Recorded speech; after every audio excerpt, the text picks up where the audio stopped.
Hello, everyone. My name is Catherine Allen. I'm the program lead for the Soil CRC Program 1. The seminar today, From Soil to Market, Shaping Markets to Better Reward Soil Steward Practices, falls within that program, within the Soil CRC. I do note that this webinar is being recorded for your information. Before we start, I'd like to acknowledge the country that we're all on. I acknowledge that I'm coming from Palawa lands in this virtual space. I also acknowledge the traditional custodians of the various lands on which you're all joining us from today. We pay our respects to elders past, present and emerging in those lands. So thank you very much for coming to this webinar today to hear from really exciting work that's been happening in the space around rewarding soil stewardship practices through markets. Just before we start and I hand over to the presenters, background on the Soil CRC for those who may not be familiar with it. It's a collaboration of farmers, industry and scientists, 39 partners across Australia. We're supported by the Commonwealth Government, but our partners include 8 universities, 4 government agencies, 7 industry partners, and really importantly, 20 grower groups. So the Soil CRC is very grounded in farm practice, particularly in the wheat belt areas, I suppose, and the mixed farming areas in Australia. It's a national program. We deliver research that helps farmers improve their soil performance and increase their productivity and profitability, but it's not just focused on farmers and on farm practice. It's about creating spaces to enable farmers to do good practice, and that's what today is about. The funding for this project runs from for this program for the Soil CRC runs from 2017 until next year when we'll be closing up. In that time, it's been the largest collaborative soil research effort in Australia's history. Without any further ado, I will hand over to Mark Morrison, our project leader. Thank you. Thanks, Catherine. We've done a body of work over some years looking at how to shape markets to better incentivise farmers' use of soil stewardship practices. And indeed, when the Soil CRC first started, that was really one of its primary goals, amongst many others, but it really was a primary goal. The next slide, please, Jenny.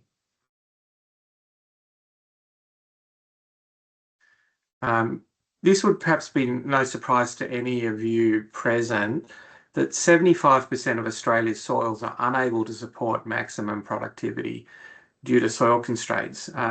This particularly hit me when I spoke to somebody from a farmer group in the Liverpool Plains, one of Australia's best agricultural areas, and he commented to me that agricultural or soil productivity was declining at 1% per year. When you think about that, 10 years, 10%, that's pretty staggering. So it really is soil stewardship, something we need to better incentivise. Otherwise, we run the risk of underinvestment in soils. Next slide, please. Part of our raison d'etre, the premise for this work is that there is a limited to what can be achieved through direct government funding and use of government-funded market-based instruments. There's been a lot of interest in them in recent years. Essentially subsidies for the payment of practice change. It works better in Europe and the US, where there are large populations for an area essentially equivalent to the area of Australia or thereabouts. You think about it, 700 million people in Europe, though, is an awful lot more than in Australia. So perhaps that sort of direct government funding is possible in that context. But arguably it's even less so in Europe at the moment, given that they are having to spend more on defence. And in Australia particularly, relying on government funding alone, it will not achieve the needed outcomes.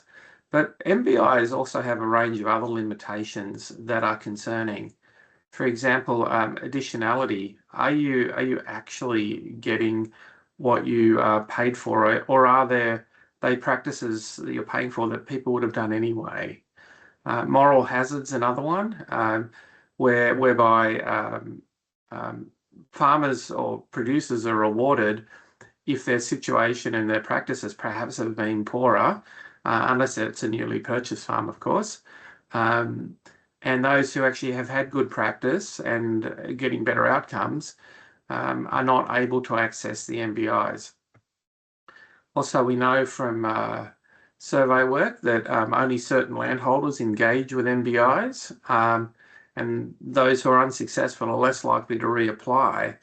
And so there's a whole range of reasons why MBIs are not a panacea. So there's good sense in looking at whether we can change and shape and utilise other markets, particularly if there isn't the funding available from government. So when we started this body of work, we identified a number of markets: consumer, finance, equity, property, insurance, as well as the other constructed markets like carbon markets, that together with the increased productivity from implementing soil stewardship practices has the potential to create a powerful incentive to support uptake of these practices. This has, I think, become more germane for us as we've seen increasing evidence from various economic studies that the productivity changes alone are often not sufficient to be economically viable for many farmers in many contexts. So we do need some changing of incentives to augment the productivity changes. Next slide, please, Jenny. So the Soil CRC has been good to us in this theme of work, and we've had a range of projects funded. Going to briefly touch on the first one in red today. We're mostly going to focus on the second one in red and the third one in red. But we've done work in other markets, including property markets. Nick Pawsey's led a range of work with respect to finance markets. But we don't have time to talk about that today. Thanks, Jenny. So first of all, a bit of our initial work on consumer markets helps contextualise some of the signals we got for why this current body of work on assurance and certification programs was needed. And I might say that similar findings came out of the financial markets on the need for certification. So in this particular project, the question at the top that we sought to answer is how to sell soil to consumers. And we did a lot of work on that project. We did consumer focus groups to understand how they thought about soil and what practices they were aware of. We talked to businesses from across the value chain, food value chain. We did archival research and a rather large online survey using choice modelling and segmentation tools. And we did a lot of work with creative development as well. So with respect to consumers, we found that consumers have relatively low understanding about soil and soil stewardship practices. Nonetheless, when we spoke with consumers, we did find there were several ways that we could really get consumers interested in soil, such that some of them would pay more for good use of soil stewardship practices. And that included benefits for health, benefits for the environment, and benefits for farmers and farm communities. But Trust is an important issue for consumers, with many sceptical about existing certification schemes. It was apparent that something like a brand ambassador would be helpful, but also certification was an important element of any communication strategy. From consumers, we were really hearing it was needed, but it needed to be trusted. Next, please, Jenny. You can see here that these are a few different kinds of groups that might be interested in paying for healthier soil, but for different reasons. Keep going, please, Jenny. Then we went to the value chain interviews, and the value chain thought that there was only a niche segment of consumers currently willing to pay for soil stewardship, though it was recognised that willingness to pay would increase if consumers are educated about soil stewardship practices. That's an important sort of concept in marketing as well. The idea of segment creation. Market orientation is about recognising the segments that are already in the market, but segments can also be created through education and other means. We found that value-driven manufacturers are supporting farmers to improve practices, but not because they wanted to pay higher, or they thought that consumers would pay higher prices. But their reasons were access to supply, cost savings, increased market share, and corporate social responsibility. There was quite a lot of recognition that, particularly in drought periods, increasing difficulty to source Australian output, and so they were getting a bit more serious about supporting soil stewardship. But there was a reluctance, sorry, on the last slide, please, Jenny. Go back one slide, yeah, that's it. There's a reluctance to provide financial incentives for soil stewardship practices. Though there's plenty of evidence that this is occurring internationally and using other sustainability practices. These value-driven manufacturers, or some value-driven manufacturers, their view was we can grant market access or perhaps favourable contract terms, but there was a preference for education about soil stewardship. Next slide. What we identified was the use of this, what we call the win-win narrative. So farmers get the productivity increases and the value chain gets all the rest. The challenge, though, as we're discovering, is that win for farmers is not sufficient to justify the transition.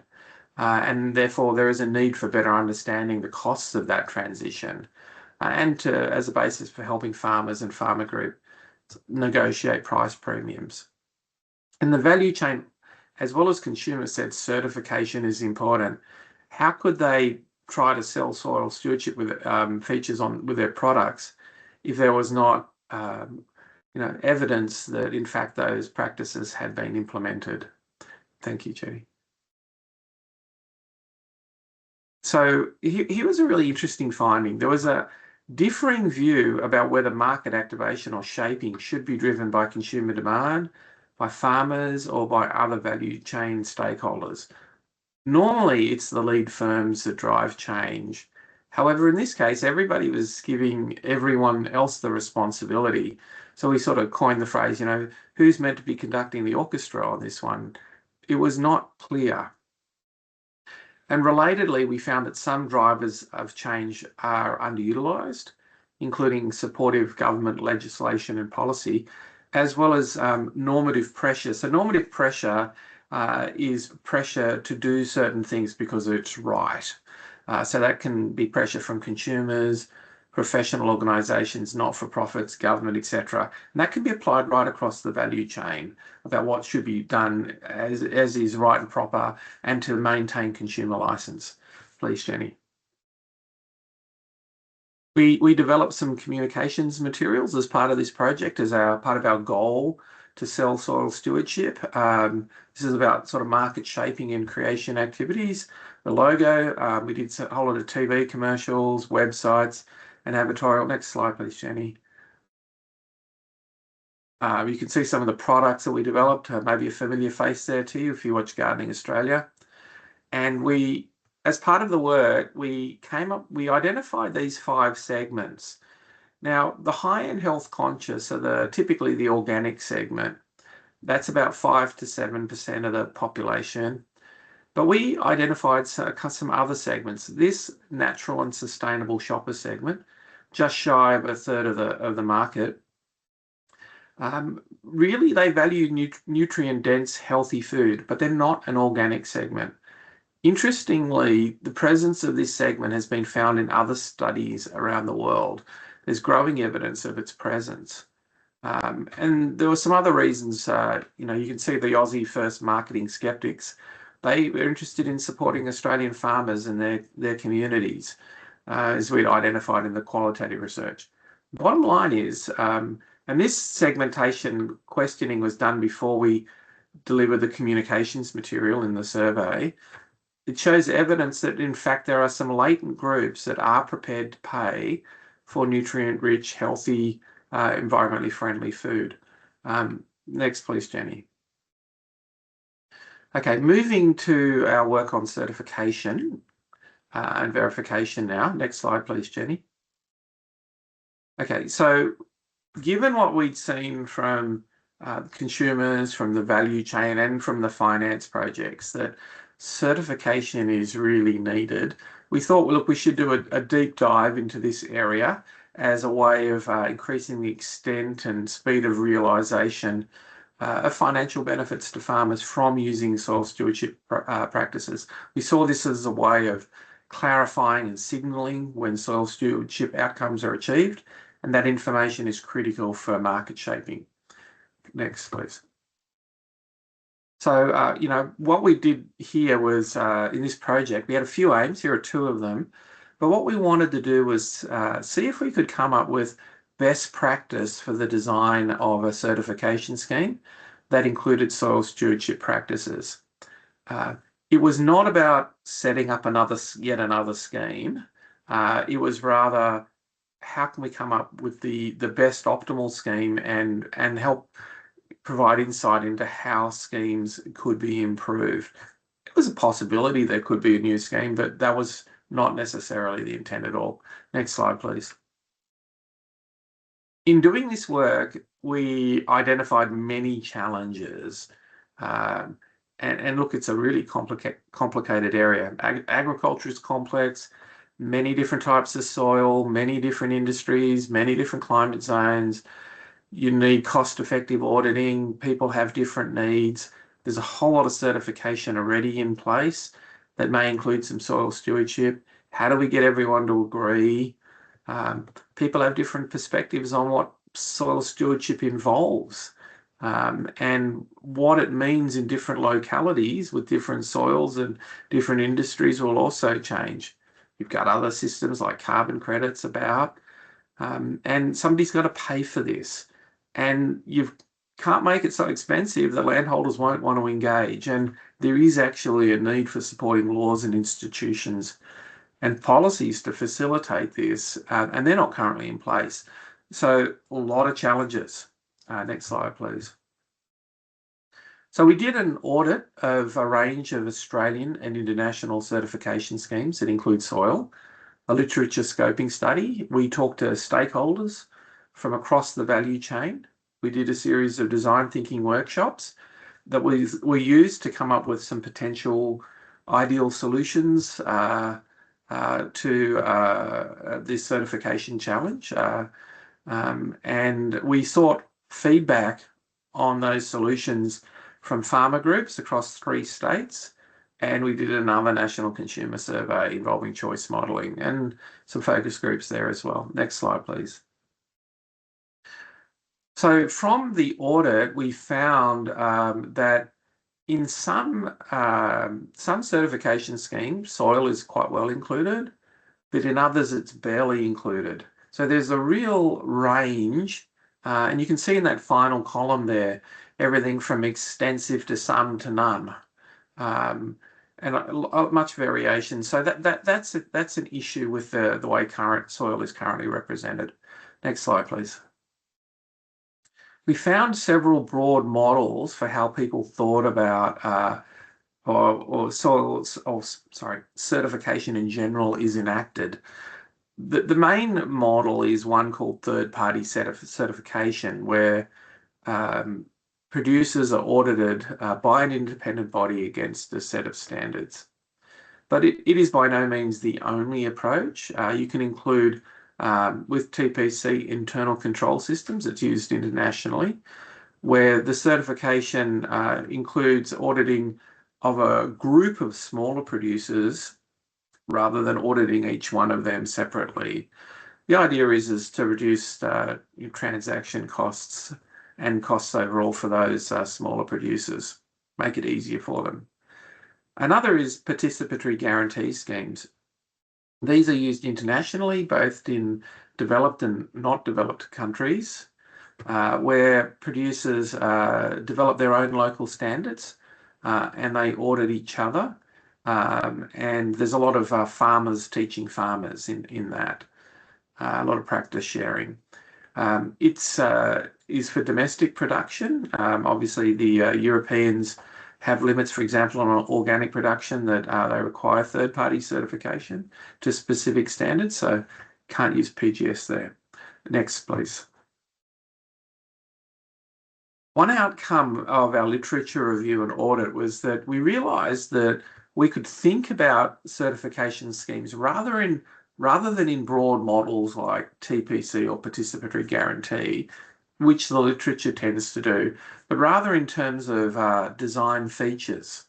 And these features can be switched between the models and used to address the various concerns that one would have in setting up one of these schemes. So we could design features might include use of standards, tools for verification, benefits to farmers, etc. And there are different options for each of those design features. We also found that schemes may not always operate in ways that facilitate broad producer access on net benefits. And there's a challenge to reduce costs and to increase that range of benefits. Next slide, please. Here is an important finding. We found from the literature that evidence of numerous schemes overlapping and competing with each other. This is a global problem, and internationally there have been attempts to create cohesion through use of meta-governance, so governance of governance. And in establishing any new scheme, it's vital to consider how it will operate in relation to existing schemes. Lastly, we found that certification is typically binary, including in Australia. You're either certified or not. But internationally, there's a growing movement towards tiered or graded labelling. Here, it might be, for example, bronze, silver, and gold labelling, or green, orange, amber, and red. And what the tiered labelling, it usually has details about what each of those levels mean. And it's in Europe, it's in New Zealand. I saw it recently in Singapore. It communicates more about the level of performance, and it can be used to communicate to consumers about the importance of soil stewardship and to stimulate consumer demand and higher willingness to pay, and also facilitate continuous improvement for farmers and a reward for that achievement. High level of achievement. Thanks, Jenny. Okay, moving to the stakeholder interviews, we found varying interest in certification of soil and soil management practices. Is there value for another scheme given that there's so many? Some stakeholders preferred a holistic approach, like Red Tractor in the UK, that includes animal welfare, soil, and biodiversity. Might be more saleable. Stakeholders had multiple drivers and reasons to be involved in certification. Some were internal to the supply chain, consumer pressure and customer pressure, maybe other departments within a business unit. A particular unit might want a soil certificate, a stewardship to occur. It might be external to the supply chain. Investors or government regulation or reporting requirements, ESG, might mean they've got to be interested. So various reasons. Value proposition for producers. It includes premiums, But the stakeholders said it's not just premiums, it could be market access as well. Please, Jenny. Stakeholders talked about a lack of alignment with existing schemes and markets, for example, offsets, indicating a lack of governance. So that's that theme from the literature coming through again, and not just the overlap between certification schemes and too many, but there's a disalignment between certification schemes and things like carbon or biodiversity offsets, with the different schemes having different requirements, which is chaotic. There is a need to address equity and fairness in the distribution of costs and benefits, and as I've already said, a role for government in meta-governance. There was perceived to be a mark of failure in the area with there being incoherent in places, chaotic, a lot of duplication and inefficiency. Please. Some technical issues to explore, including how to achieve cheaper forms of auditing and make them acceptable and effective, how to define soil health and appropriate indicators. And stakeholders lastly had some thoughts about governance of a soil certification scheme that may be value in locally governed hubs under the auspices of an umbrella organisation. Next, please, Jenny. So then we move to the design thinking workshops, and there was a series of these. The first one was to explain what we found to date and the staging of future workshops.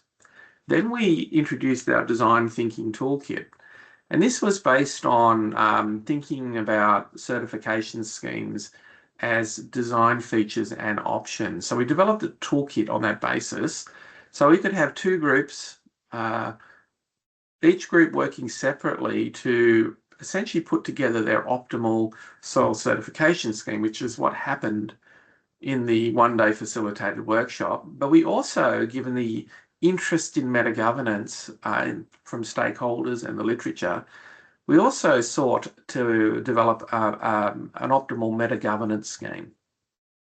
After that, that had been done, we met together to talk about the implications of the schemes and next steps. Jenny, please. So here's an example from the toolkit. So this is for the soil certification scheme. And you can see here that the design feature is a set of standards. And there's a lot of different options for setting up standards. You could go outcomes-based, practice-based. You could have binary certification, graded. You could have modules and so on. A lot of different options. Next slide, please. Here's an example from the meta-governance section. And here we can see you can have different kind of options for governance and many different options for simplifying the field of certification, how to reduce duplication and conflict. Next slide, please. So here is a summary example from group one of the certification scheme that came to it in a narrative form. Next slide, please. But we could also summarise what they came up with and compared to the second group based on the options that each group chose. And there's a little bit of nuance associated with the choices that they made, which is written in narrative form. Next slide, please. So to summarise what the design thinking workshops came up with, first for the certification scheme, with respect to standards, the groups agreed that it should start with principles, but differed over whether it should inform practices or outcomes. Overall, the groups were supportive of graded certification, though one group was concerned it might confuse the market. With respect to assurance, there was strong insistence in both groups that assurance needed to be third party, but there needed to be measures to reduce costs for producers. There was openness to other forms of assurance, but concern that self and peer assessment may not meet the needs of the value chain. However, it was still regarded as valuable to explore these and consider their combination with third-party auditing. And I would add that self-assessment with third-party auditing is already the norm in many places. Continue. Next slide, please. Governance. Both design groups proposed a multi-stakeholder umbrella model. With respect to producer value proposition, strong consensus that it would be inappropriate to include premiums, as these would not eventuate or quickly disappear. There was differing ideas on how to generate a value proposition for producers. The first group focused on market access. The second group focused on making life easier with some other on-farm financial benefits and non-farm benefits such as recognition. Both groups included some aspect of producer support. Next slide, please. Okay, now moving to the meta-governance optimal scheme. With respect to governance and funding, consensus that the scheme should be run by a multi-stakeholder NGO. Question though of who should pay and whether it would be reasonable or realistic to expect government or industry to pay.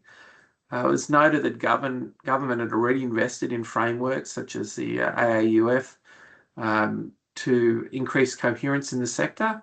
The government support would need to fit government priorities of the day and also need to be cognizant of the steps required to influence government policy. With respect to simplification, opportunities to reduce duplication and create alignment exist, and the groups chose all or almost all the options, which suggests that stakeholders from across the value chain, especially given the stakeholder interviews earlier, may perceive the need or the benefit of simplification and welcome increased alignment and coherence with respect to assurance and certification. Next slide, please. With respect to network support, options that stakeholder groups that assist stakeholder groups to work more effectively and collaboratively and reduce conflict. Again, both groups chose most options, though one group didn't choose the ombudsman function. But again, it overall suggests a need for network support. With respect to standards and assurance across certification schemes, there was some agreement, or some different views on ways meta-governance may enhance quality of standards and assurance methods. Group 1 focused on defining sets of principles and meta-standards that could be included in quality standards. Group 2 chose options that promote good quality standards in existing schemes, so advice on standards to schemes such as, just this is the way you can do soil better, for example. Next slide, please. Then we move to the farmer focus groups. In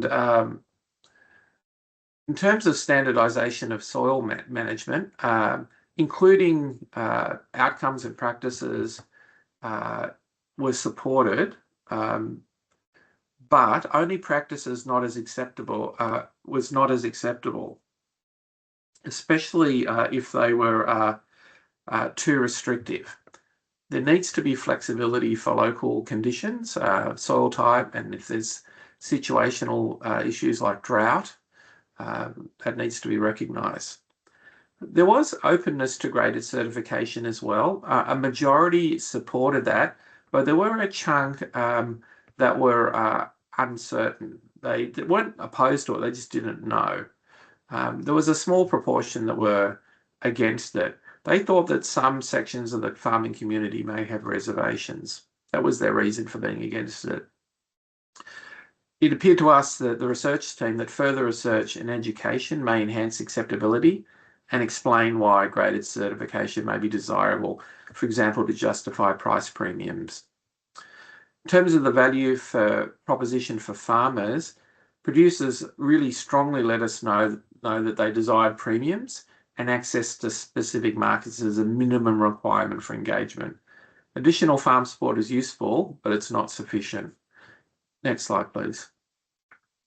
In terms of auditing, third-party auditing was considered necessary, but expensive and onerous.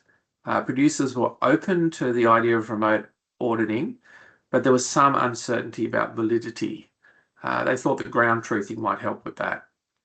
Peer assessment was not generally seen to be acceptable by the majority of producers, although there was a view that further work could increase acceptability. But really, it was only those who had previous experience about peer auditing that were positive about it. Everyone else generally was against it. Soil testing data was seen to present, the sharing of that data was seen to present an opportunity for a win-win for farmers and the wider value chain. Currently, that was not seen to be happening. So farmers might collect data for other reasons, and it might be independently collected, but that can't be used for auditing purposes, and often what's audited is not available. So that was a concern. And there was also concern that funding should be shared across the value chain in terms of paying for the use of certification. Thank you. Next slide, please. Then moving to the consumer survey.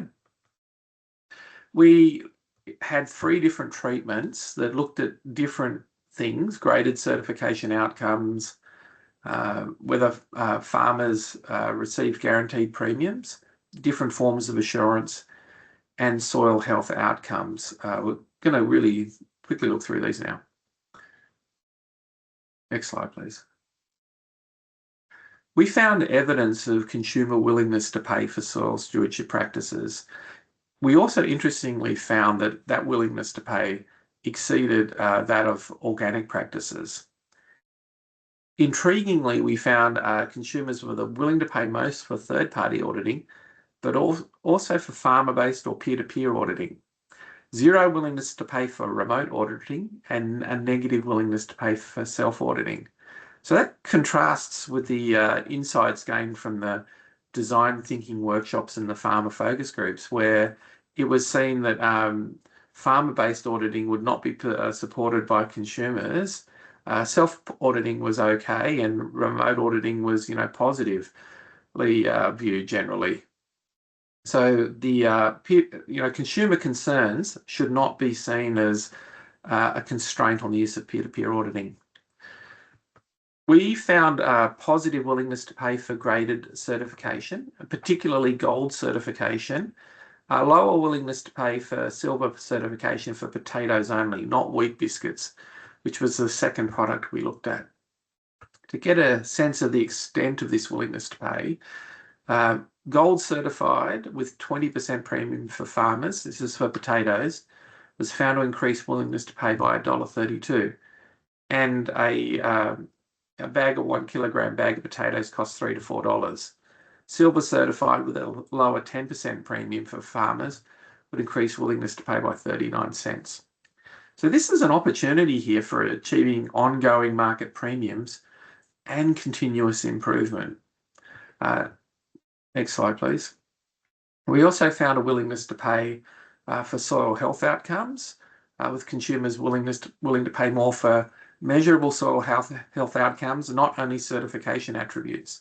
So this include carbon storage, improved soil nutrients, as well as gains in soil biodiversity. So this presents another opportunity for product differentiation and achieving sustainable market premiums by differentiating based on the actual soil health outcomes. Next slide, please. Okay, last one. So what we see here is an unrealized market opportunity. Consumer willingness to pay exists for soil stewardship practices, for graded labelling, for guaranteed premiums for farmers, and for soil health outcomes. These give us opportunities for achieving sustained premiums for soil stewardship practices, where this was contested in earlier parts of the research. What we find overall from all of this is a blueprint for how we can begin to shape the market, particularly the consumer market. There are ways that would encourage and support consumers to pay more. We know that there is a segment that exists that is willing to pay for improved soil health and use of soil stewardship practices, and that market can be shaped and increased through education programs and communications. There are ways to develop more cost-effective forms of auditing. There's work, though, to demonstrate their effectiveness and to train people in them and communicate about it all. But that could also increase the net benefits of participation for farmers. Farmers do require financial incentives and market access opportunities, like in the castle. Without that, tell them they're dreaming. There are opportunities to innovate in certification. There are smarter ways to do it. Internal control systems, modularization, harmonization, shared audits. This is possible. But to achieve much of this, there is a need for meta-governance to address market failure in the market for certification. And it is market failure. It's a messy market. And we need innovation in certification and improvement, including and especially with soil stewardship practices. And there's other work that's needed as well in terms of legislative and policy change, as Chris Wilmot is about to talk about next. Over to you, Chris. Thanks, Mark. Jenny, I'm just about to take control. And Mark spoke about the challenges of certification and the need for supporting laws. And my research focused on the governance framework of credence claims in the consumer market, with an emphasis of what is it and can it be improved. So my first research finding discussed governance, and it found that governance is a series of interacting instruments and tools, processes and systems undertaken by stakeholders to achieve certain functions. Jenny? The functions of governance are numerous, but they involve negotiating the strategic direction and shared objectives and the guiding principles of a food label credence claim about the natural resource use, and sharing information about the impacts of agriculture on soil so that a shared understanding of the synergies and trade-offs of agriculture is created. Slide, please, Jenny. I found that there's 2 formal and 1 informal system that regulates credence claims. And just so that we're clear, credence claims are terms that represent a product as a certain attribute, but because of information asymmetry, a consumer can't check at the time they purchase or consume it. Jenny? So the formal food label regulatory structure involves food system instruments and the Competition and Consumer Act. Now, the food system regulatory structure has been described as complex. Jenny? So food regulation requires certain information to be published on foods. Jenny? The Food Standards Australia and New Zealand Act of 1991 created FSANZ and authorised FSANZ to make certain standards. Slide, please, Jenny. Now, it's because of these standards that information about ingredients, nutrition, allergen, use by dates, storage instructions, and directions for use are on food labels. And it's because of this that the percentage by volume of a blended juice is displayed, or the fat content of minced meat, which can't exceed 50%. But there's no standard that defines soil stewardship or sustainable agriculture or sets out what those practices are to promote soil health. Jenny? Now, Australia has consistent food and food label regulation because of the Food Regulation Agreement. And attached to that was a Model Food Act. And this Model Food Act has been incorporated by every state and territory. Slide, please, Jenny. It is an offence under this Act to engage in conduct that is misleading or deceptive about labelling. And relevantly and distinctly, a person must not falsely describe food. And it's considered fairly serious because if a corporation does this, the maximum fine is $250,000 and an individual faces a maximum fine of $50,000. Jenny? However, these provisions have been tempered so far as they relate to credence claims. Subsequent agreements have defined and described the purposes of Australia's food regulatory structure. Jenny? So the highest priority for the food and food labelling is to protect the consumers from health and preventative diseases. And that's right. And it works because, we're hardly ever sick by food. But you'll see on this slide that the lowest priority is given to credence claims. Now, these are the ones that target consumer values. They're generally considered to be appropriate to be initiated by industry in response to consumer demand.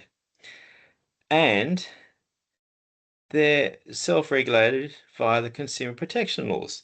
Now, the issue about this, though, is that if consumers don't know the importance of soil, then why is industry going to promote soil stewardship credence information through the food labels? So that takes us on to the Australian Consumer Law. Please, Jenny. So the Australian Consumer Law is Schedule 2 to the Competition and Consumer Act. And slide, please. There's two parts of this consumer protection legislation which are relevant. There's 3 sections in the consumer law and an information standard which we're going to talk about, which relate to and could be used to regulate claims on food product labels. Slide, please, Jenny. Industry codes have been used pursuant to the Competition and Consumer Act to regulate or to correct market failures, and they could be of use here, but there's not one that defines soil stewardship or soil stewardship practices. Slide, please, Jenny. So the 3 relevant consumer law provisions are the misleading or deceptive conduct, false and misleading representations, and misleading conduct as to the nature or characteristics of goods. They operate independently, but they're usually pled together in the court proceedings. Slide. So common cases where these sections have prevented false and misleading information on labels involve the display of an image when there's no juice of a fruit when there's no juice of that fruit in the bottle, baked today and sold today claims on bread, which simply isn't true, organic and free range. Slide, please, Jenny. Now, the ACL is considered generally robust. It's got general application, and that makes it do most of its functions. But without relevant terms being defined, it's impossible to land a prosecution.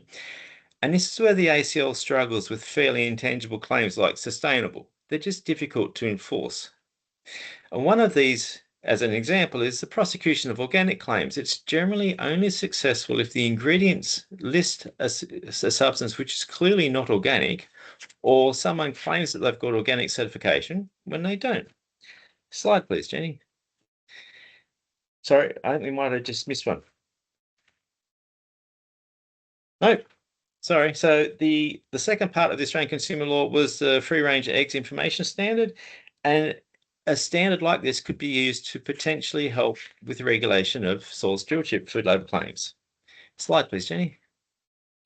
So there's no observable difference between a free range egg or a barn or a cage egg. And in these cases, where there's a free range representation that are falsely made, consumers pay the price for these false representations, and these representations cause unquantifiable losses to other sellers of free range eggs. Slide, please, Jenny.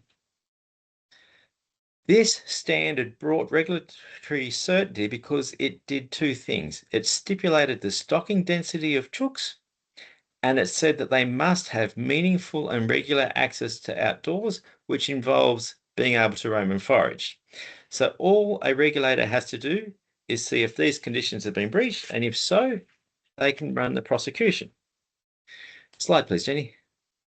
The trouble is to empower legitimate consumer choices. Consumers need accurate information, and there's been calls for independent auditing, monitoring, and enforcement of the free-range egg standard.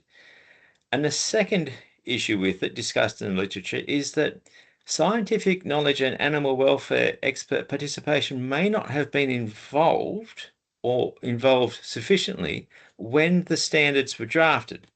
So if without this, there may not be sufficient improvement of hen welfare, which means that greenwashing has been legitimised.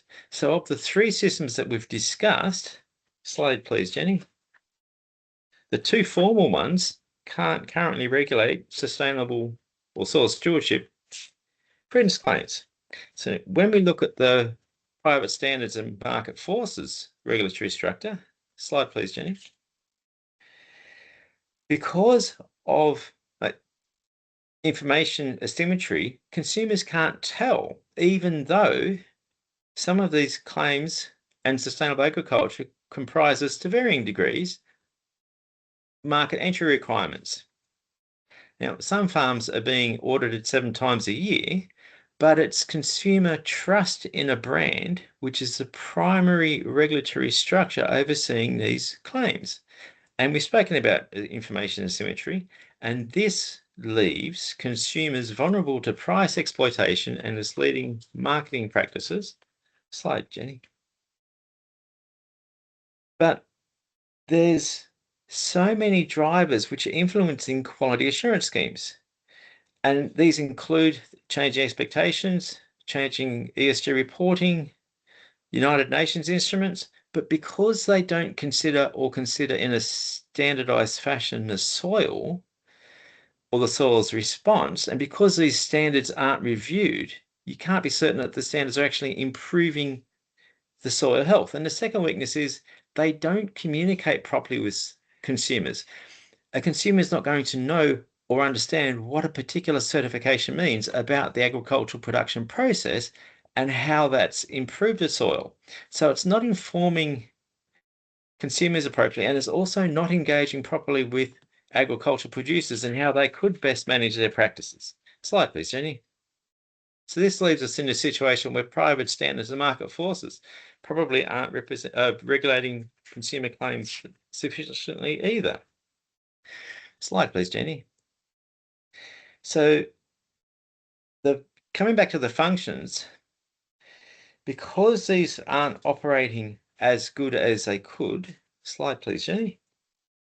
My research has demonstrated that, and this is the umbrella agency that Mark was speaking about, that there's a need to have some sort of system where we can integrate a whole heap of different data sets about soil conditions and constraints, farm management data, quality assurance standards, and knowledge, use that to develop appropriate metrics and standards and definitions of soil stewardship and methods of integration of that information, ways we can audit it effectively, coordinate that into instruments and tools and processes, and coordinate the instruments and tools and processes and stakeholders, and then use those things to do two things. And one of them is validate the conditions and constraints of the soil and make sure that soil health is promoted, and separately validate the soil stewardship information claims that are made on food product labels.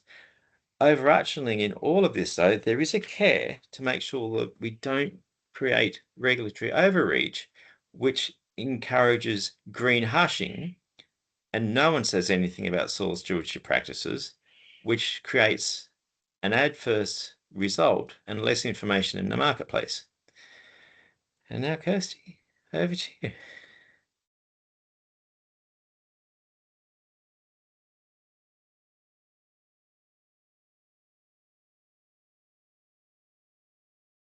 Hi, everybody. So we've just heard from Mark and Chris talking us through the findings from across the two projects.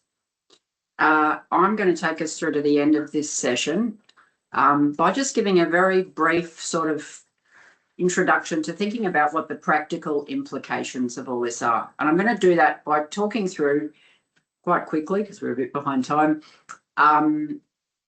our two sets of recommendations that came out of the project. So the first set of recommendation was about certification itself. If you were going to improve a certification scheme or set up a new one, what are the ideal combination of design options that Mark has spoken about? And we came up with some broad recommendations. So standards should include locally relevant outcomes, allow for graded certification, and be coherent with market outcomes. More generally, schemes should include options to reduce the cost of auditing, actively promote premiums, and include non-financial benefits. This is about really incentivising farmers to engage with the certification scheme and get rewards from it, reduce the burden on them. They should also make better use of soil testing data, routinely collected soil testing data, include governance structures that make use of local organisations, and be funded from multiple sources. So Mark's talked through some of this in a little bit more detail. What I wanted to tell everyone today is that we've actually brought together all the data from across our project and come up with an ideal combination of design options, which you can think of as sort of a roadmap for certification of soil. And if anybody is interested in having a look at that, it will be publicly available fairly soon. So please do get in contact with us if you're interested in seeing that. Concurrently, we also identified, as Mark has spoken about, the need for meta-governance, introducing another scheme into what we thought of as the hot mess, with sort of multiple schemes popping up all over the place, often with completely inconsistent requirements on producers. Another scheme in this context is not what is necessarily needed. What is needed instead is meta-governance, or governance of certification itself. I'm just going to very quickly talk through our second set of recommendations. Sorry, here, which is about meta-governance. Or as I've called it here, network steering. So we identified 3 sets of opportunities for getting the network of certification to work more effectively. The first of these is services, which would be aimed, I guess, primarily at producers. The first service would be a data testing repository, which would help facilitate auditing. Second would be an advisory service about market opportunities. And the third would be a digital platform to promote linkages between producers, customers, and consumers. There are already examples of these sorts of things in the market, but really thinking about how these could help producers to be more actively engaged and benefit from certification would be valuable. The second way of thinking about network steering is this idea of promoting coherence. And we would argue that although network steering or meta-governance is certainly a job for government, it's actually this idea of promoting coherence is a job for everyone. Everybody should be involved in thinking about how they can, whatever they're about to do, whatever initiative they're thinking about undertaking, is it promoting coherence in the network, or is it making things more complex? So there's 2 ways here that I've identified are opportunities. One is through frameworks, overarching frameworks that bring schemes into alignment with each other. 2 existing examples or in development examples are the Australian Agricultural Sustainability Framework, and I believe GRDC is working on a soil health framework. The second way of thinking about promoting coherence is through the use of reference standards. We already have these for the organic industry. Reference standards for soil stewardship could really help existing and new schemes to, rather than starting from scratch each time a new scheme is developed, we could make use of reference standards to make sure that there's more alignment between schemes and also better quality certification. And the third way of thinking about network steering is through the idea of regulation. So Chris has just talked about the need for ensuring that what schemes claim, a certification scheme claims, is actually in alignment with its intended outcome. So what you need to do for the scheme is actually consistent with what it's claiming. I guess is a better way of putting that. So having some sort of independent review, which we don't currently have, of certification schemes would be really valuable. There's also a need to think about how to address power imbalances in the value chain, so that smaller, less powerful stakeholders are actually given a voice, and there's some sort of mechanism for them to have their issues heard. We have a final project that's bringing together the work on all of our markets, including property markets, insurance, finance, equity, others that we haven't talked about. We're going to be preparing a website where all that information is going to go, including specific industry reports. The goal is to have that finished by the end of this year. So this isn't the last bit of our work, that will be the last bit of our work. I also would like to say that we've worked with colleagues from UTAS and USQ, and for a while there was somebody at Sunshine Coast on this project. I'd like to particularly note my colleagues Felicity Small, Taman Naeem, Mark Frost, Nick Pawsey from CSU, and Tech Marasini from USQ for the work they've done on this specific project. But bear in mind, this is probably a 10 to 15 year at least agenda to really achieve the sort of change that we are seeing here, but it's happening internationally.